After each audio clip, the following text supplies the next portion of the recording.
সুন্দর করে মশলাটা কষিয়ে নিয়েছি। দেখুন আজকে কি রান্না করি, ভিডিও শেষে বলতেছি কি রান্না করব আজকে। তবে আমি যেটা রান্না করতেছি আপনারা দেখে বুঝতে পারবেন কিনা জানি না।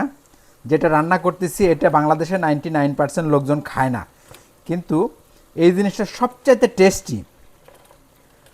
মাংসের ভিতরে এই মাংসটা সবচাইতে টেস্টি মাংস।